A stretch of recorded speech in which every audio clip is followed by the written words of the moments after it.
British General Orde Wingate is remembered by many military historians and biographers as one of the most enigmatic figures of World War II.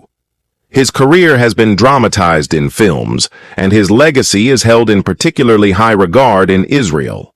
Even decades after his untimely death in a plane crash in the Burmese jungle, his memory lives on. In Israel, he is known with admiration as a friend, although the controversies surrounding his methods and personality remain subjects of debate to this day.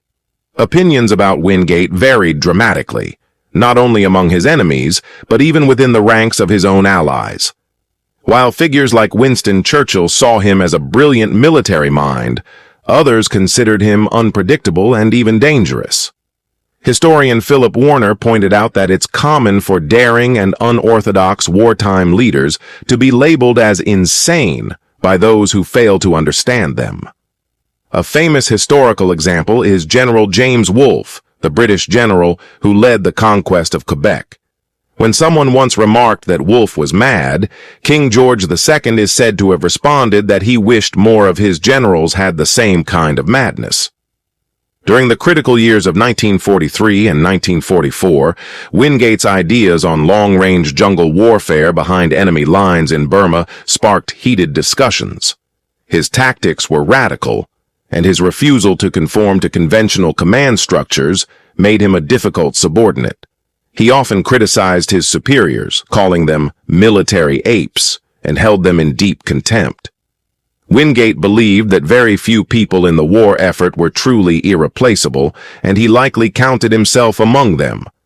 Despite the friction he created, he gained recognition from important figures. General William Slim, commander of the British 14th Army, praised Wingate as a singular force after his death. Slim noted that Wingate had conceived, inspired, and executed his vision alone, placing it right at the heart of the enemy with unshakable determination. No one else, Slim believed, could have done what Wingate did. Yet this praise changed over time. When Slim later wrote his memoirs, his tone had shifted. Without explanation, his earlier admiration was replaced with the same criticisms others had long voiced within the British military establishment. Wingate's support for Zionism and the Jewish cause also drew suspicion. Some of his critics accused him of being overly obsessed with the issue. His personality, marked by rebellion, paranoia, personal scruffiness, arrogance, and a blatant disregard for tradition, fueled these tensions. Interestingly, none of these negative traits were highlighted during the war, but they surfaced prominently years later in memoirs and official histories. One of the most defining moments in Wingate's career was Operation Thursday in 1944, a high-risk mission deep into Japanese-occupied Burma. Alongside the American Merrill's Marauders, Wingate's Chindits launched a daring operation to disrupt Japanese lines. The campaign, conducted far behind enemy lines, was hazardous and complex. Just before the operation began, senior British and American officers, including Wingate, met to analyze aerial reconnaissance photos. A single photograph from this meeting captures a moment of intense focus and debate, reflecting both the gravity of the mission and the contentious nature of Wingate's command. Despite the photo's documentation of a legitimate military planning session, many traditional British officers saw Wingate as dangerously unrestrained. They believed his unconventional ideas about guerrilla warfare were impractical, and they often undermined or distorted the records of his operations. One example of this comes from the official British war history authored by Major J.S. Woodburn Kirby, who dedicated 6 pages to evaluating Wingate's role. The evaluation stood out not only for its length, but also for its critical tone. In 1943, after returning from the Quebec Conference, Wingate's relationship with British military leadership reached a boiling point. His open hostility toward General Headquarters in New Delhi was well known, and he made no secret of the fact that he would use his personal connection to Churchill to bypass traditional chains of command.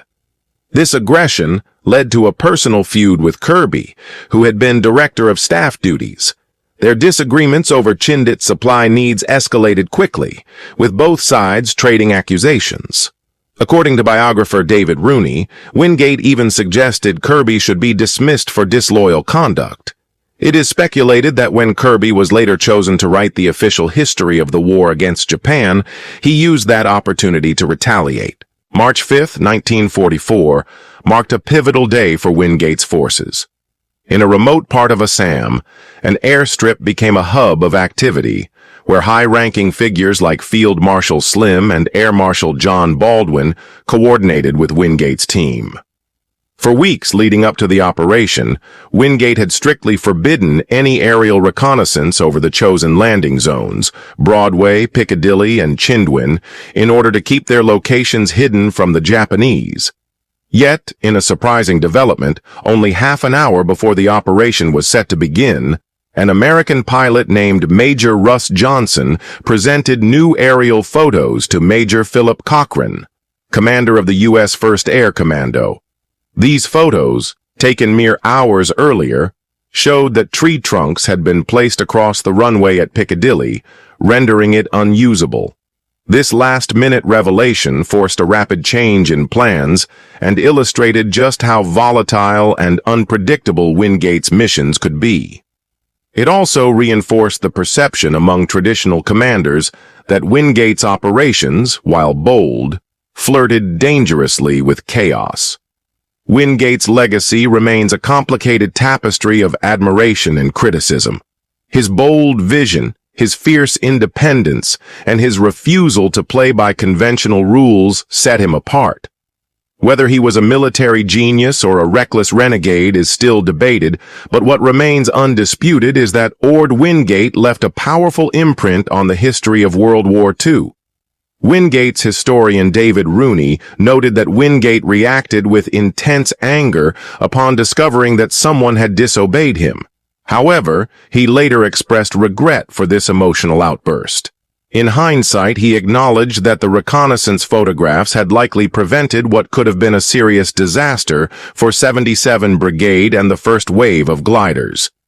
The decision to conduct the flyover had been made by Colonel Cochran, who stood by his actions and took full responsibility. In the photograph taken at the time, Wingate is seen with Air Marshal Baldwin, Brigadiers Mike Calvert, Walter Scott, and D.K. Tulloch, along with Majors Allison and Cochran from the No. 1 Air Commando. They were all studying the freshly printed aerial photos of the Piccadilly landing zone. This moment, described in the biography of Wingate by Tulloch, took place on March 17, 1944. Wingate was shown a photograph taken just 2 hours earlier by a B-25 aircraft from the No. 1 Air Commando. The image revealed that there were numerous obstructions scattered across the landing area at Piccadilly, just before the first gliders were scheduled to take off on D-Day. Wingate analyzed the situation calmly. He noted that just 2 days prior, the landing zone had been clear. Without delay, he sought the opinion of General Slim, the Army commander. Slim agreed with Wingate's assessment, but left the final decision to him.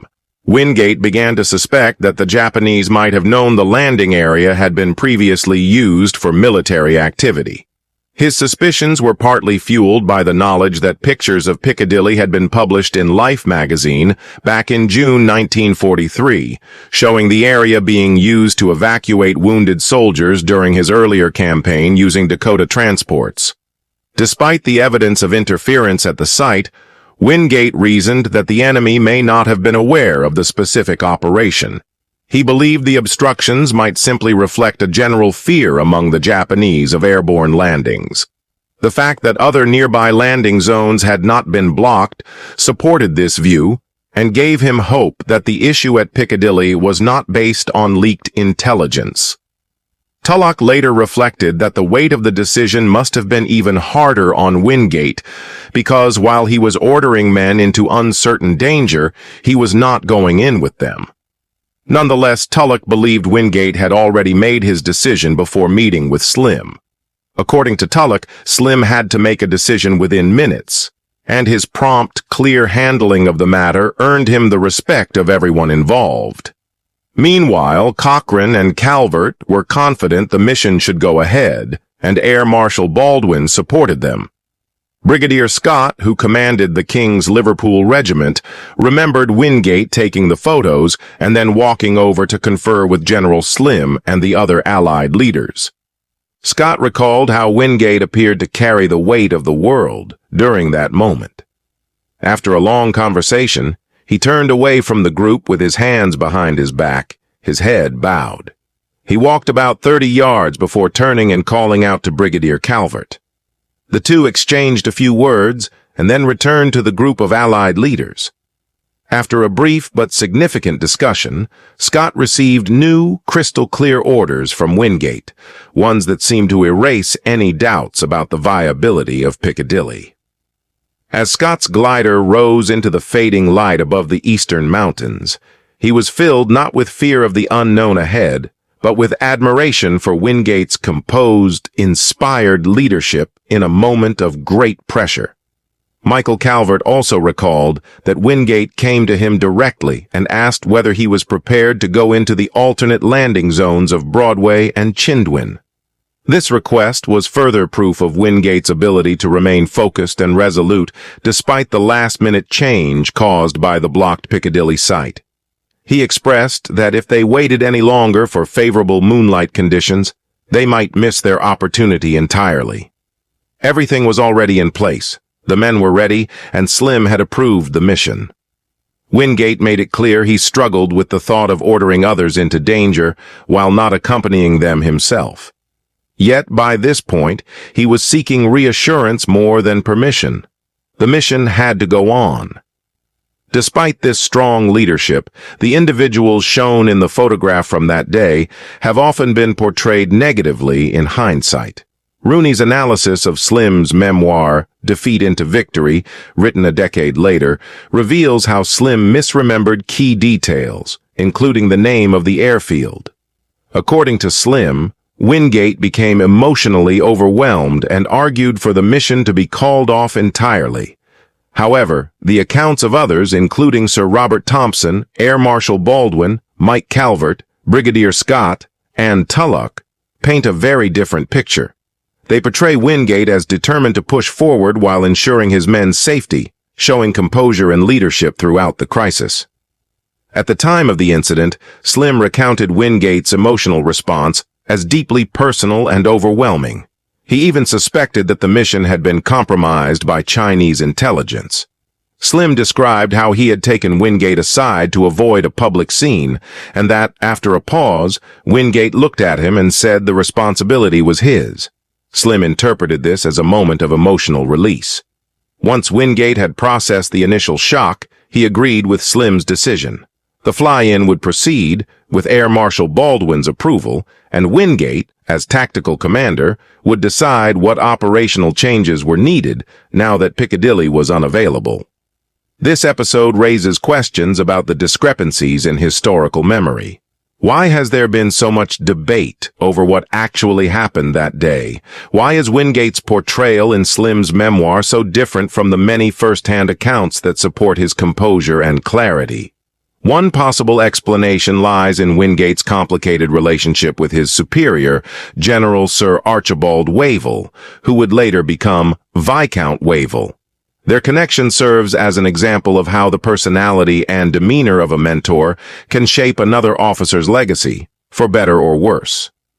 During World War II, reputations in the British Army were fragile, and perceptions of tolerance, temperament, and command ability could make or break careers. Despite controversies, Wingate retained the loyalty of many high-ranking allies. In 1937, when Wavell was the general officer commanding in Palestine during the Arab uprising, he had already taken note of Wingate as a promising young officer. Wingate convinced Wavell to support his bold idea of forming special night squads, units made up of British troops and Jewish paramilitaries to conduct operations under the cover of darkness. It was just one example of Wingate's ability to push innovative strategies and earn the support of those above him through conviction and action.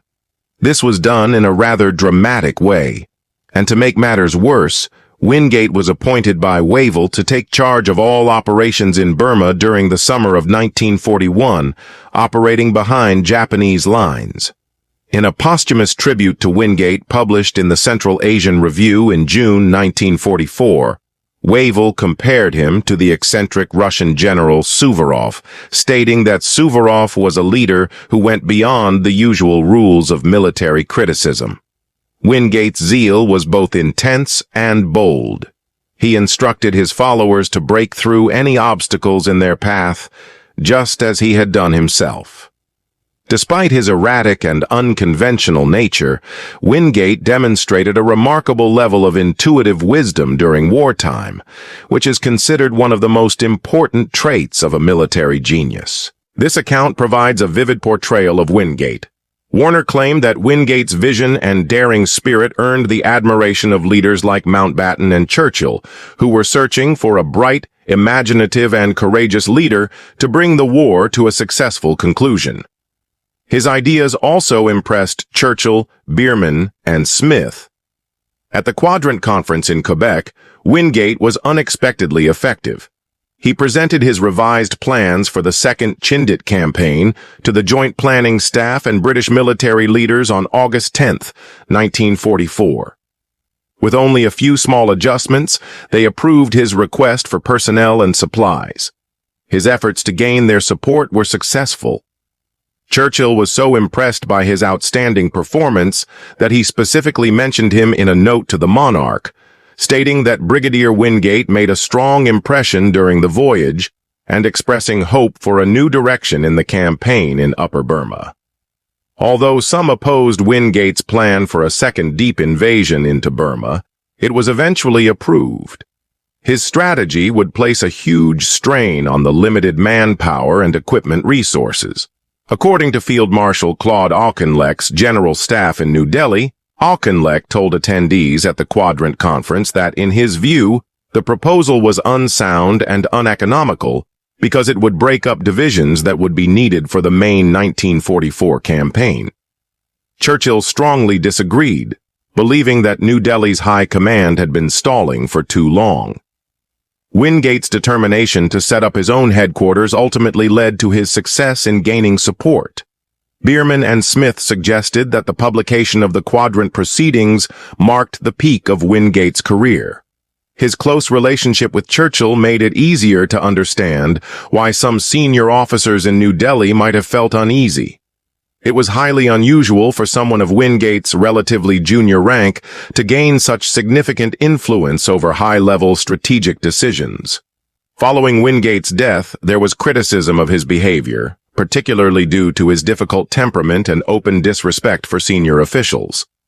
This situation resembled that of Air Marshal Sir Hugh Dowding, who, according to David Fraser, wondered why many senior officers seemed to mentally stagnate after the age of 45. Many of them, confronted with their own mediocrity, may have felt threatened. Some questioned whether